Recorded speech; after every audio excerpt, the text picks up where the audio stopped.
Fala aí galera, beleza? Sejam bem-vindos aqui a mais um vídeo do canal. Hoje a gente vai falar sobre o VRTA, o Fator Veritar, um fundo imobiliário de papel que está inclusive na carteira da Fortuna, a empresa que te ajuda a gerenciar melhor os riscos do teu investimento. Então já deixa aquele like aqui no vídeo, se inscreve no canal se você está chegando por aqui agora e vamos lá. Em linhas gerais, eu sempre trago aqui os números do fundo imobiliário quando eu vou tratar sobre ele.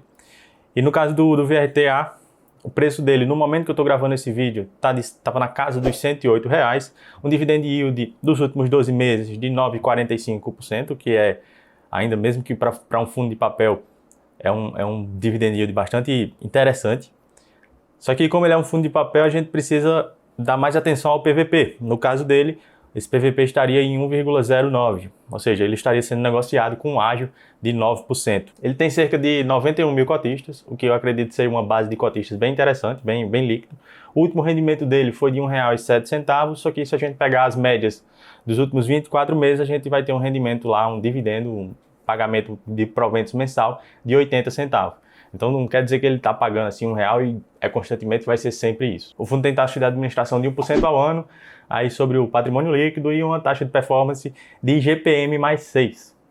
Vai ser difícil ele conseguir atingir taxa de performance esse ano com IGPM lá na casa dos 30%. A gente está no final de agosto, mas pegando as informações do último relatório, que é o relatório de julho, ele falou lá que teve uma aquisição de um CRI, de um CRI lá da Cassol, uma empresa de material de construção, construtora de realizações imobiliárias. E aí a preço de 18 milhões, a IPCA mais 5,5%.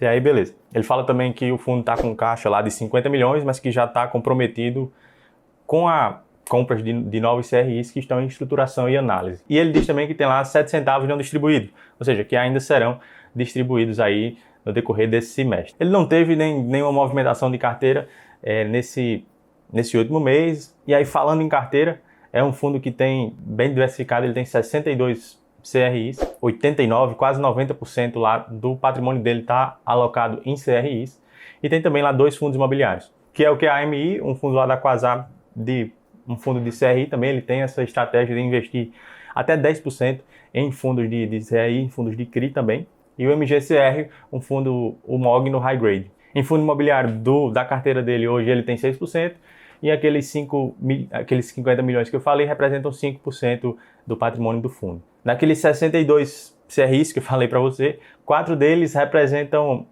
em relação ao patrimônio líquido do fundo, entre 4% e 5%.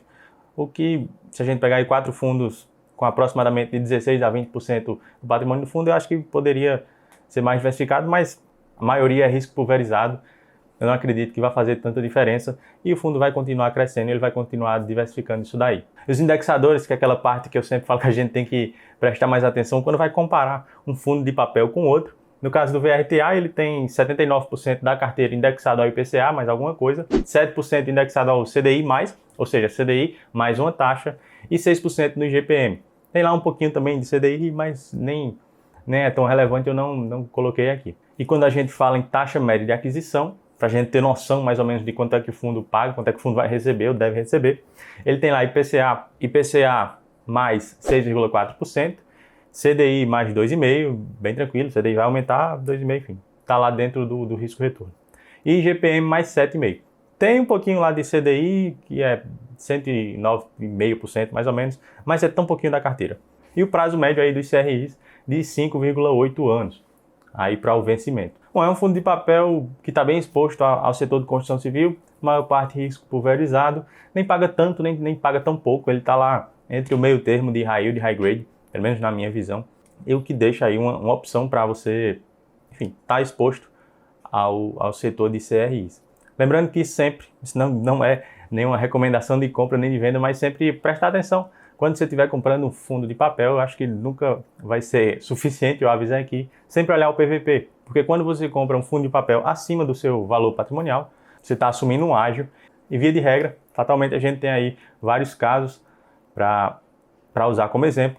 Quando um fundo está muito esticado o valor dele, quando ele está muito mais alto do que o seu valor patrimonial, ele tende lá a corrigir para baixo lá para o valor patrimonial. Isso porque no fundo de papel ele não tem como valorizar o seu valor patrimonial com a inflação, enfim, com como acontece nos fundos de tijolos.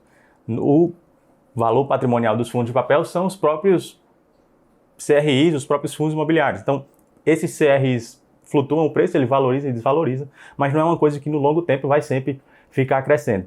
Então, é uma coisa que eu acho muito importante, você precisa ter bastante cuidado quando vai investir em fundos de papel com relação ao PVB. Porque não adianta você estar recebendo muito de dividendo e se lá na frente você perder capital porque comprou o fundo com um valor mais alto. Comenta lá para mim se você é investidor do VRTA11. Todos os investidores que eu conheço estão bem satisfeitos com o fundo, eu não sou um deles, não invisto nesse fundo.